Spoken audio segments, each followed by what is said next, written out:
So that'll be the Tuesday. Now, if you want exact times, I'll have them on my Twitter, and I'll also be having patch sizes as well as soon as those stuff is announced.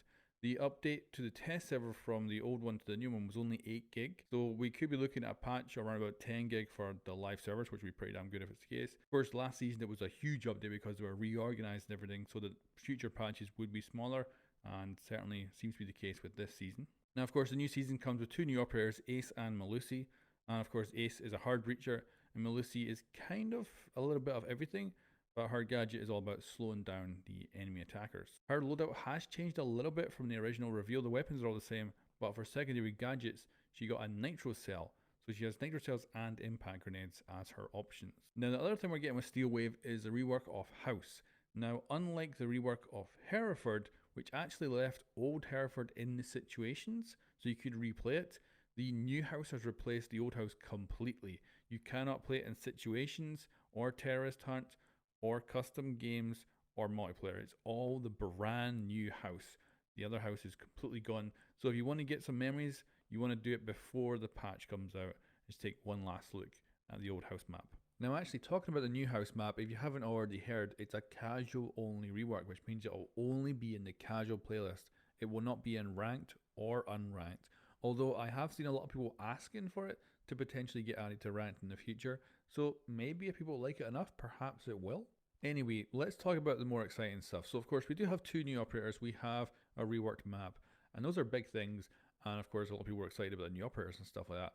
But there's also some big changes that are coming that are going to be game changing, I think. And the biggest one is probably going to be the changes to Amaru. So her grappling hook will no longer destroy the barricade. Instead, it's her body as she hits the window. So that wooden barricade will not get destroyed until she is entering the room. So as a defender, that's going to be scary. And as an Amaru main, you're going to have so much fun with this change. Like, there's already some Amaru players out there who are really good with her. And suddenly she's going to be just kicking major butt with her new improved grappling hook. Another game changer is the proximity alarm. Now this is it feels like a pretty underwhelming gadget when you first use it, but I think it's going to be used really well by some players and it's going to become very, very powerful. So overall, this gadget is just going to change the game up a little bit, and it's going to be interesting to see how it develops when people actually start using it and come up with tactics for it. Then we've got the new global rank. So of course, as usual, your rank gets reset at the end of the season, although you do gain and lose some of the points depending on where you ended up in the previous rank.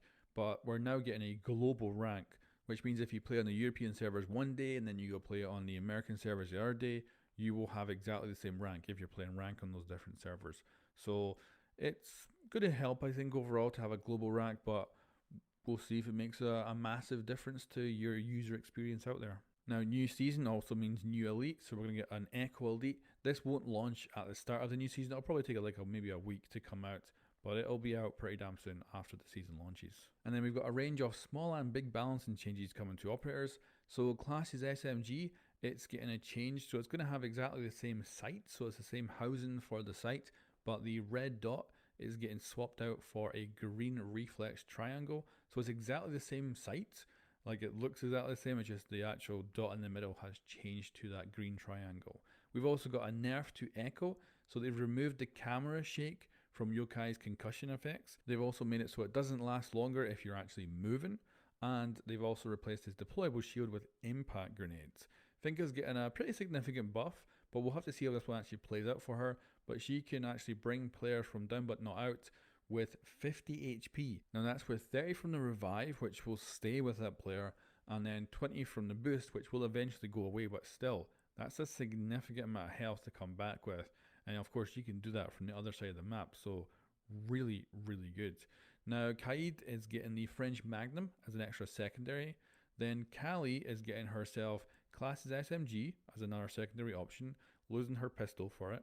She's also getting her LV explosive. It's going to go off far quicker now. And also, she's getting improved recoil with a sniper.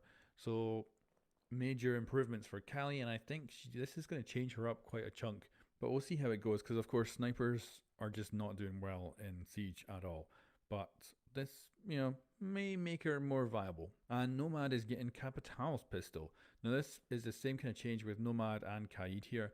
They're getting new secondary options on top of what they already have, and this is because you don't have to pick an ACOG secondary now. You can have something without an ACOG. And of course, I think the reason they did that is they could take the ACOG off the other gun, but they probably have to like change the recoil because it might be really good without the ACOG perhaps. So they have gone and added those secondaries in. And then Oryx is also getting a little bit of love from the developers here. So he's going to take less damage when going through walls. So it's going from 10 to 5. And he's losing his bulletproof camera and getting proximity alarms. So the proximity alarms is going to be really good in this character. And I can imagine a lot of people just making up really good videos where they're putting a proximity alarm out, waiting behind a wall, and then charging through as soon as it goes off. So yeah, interested to see how that'll play out for him. And he's getting an angle grip on his MP5 to give it a little bit of a buff because it is a pretty weak weapon when you don't have an ACOG on it, which he doesn't. So this is giving him a little bit quicker aiming, but we'll see how that makes any improvement to him. And then Ela and Zofia are getting a nerf where looking around with the effect would be normally slower with mouse or controller. That has been taken away, so you'll be able to look around just as quickly as normal with the effect on you, which is going to be really handy and a major nerf to both these operators. And then for Ying, we're getting a little nerf, which is already on PC. It has been for 7 weeks. So this is finally coming to consoles, where she's going from 4 Candelas to 3. There's also some stuff they tweaked during the test server, and probably one of the biggest ones for me is the fully automatic shotgun that Alibi and Maestro have is now going to fire slugs, and it's back to its original fire rate as well. So it's suddenly become an actual viable weapon, and it's super scary to come up against and a lot of fun to actually use.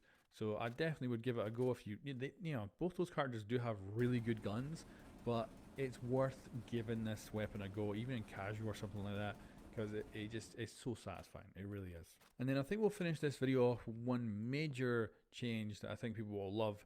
It's match cancellation. So if you go into a ranked match and it's you against a team of 5, or it's you and a buddy against a team of 5 and you've lost to other teammates, you can actually now cancel the match. You can say, you know what, game, let's not do this, and it'll back you all out if you all vote, of course. And as such, you can then cancel that match and you'll be able to leave without losing any MMR. So that should be really good, and hopefully it will work out perfectly fine.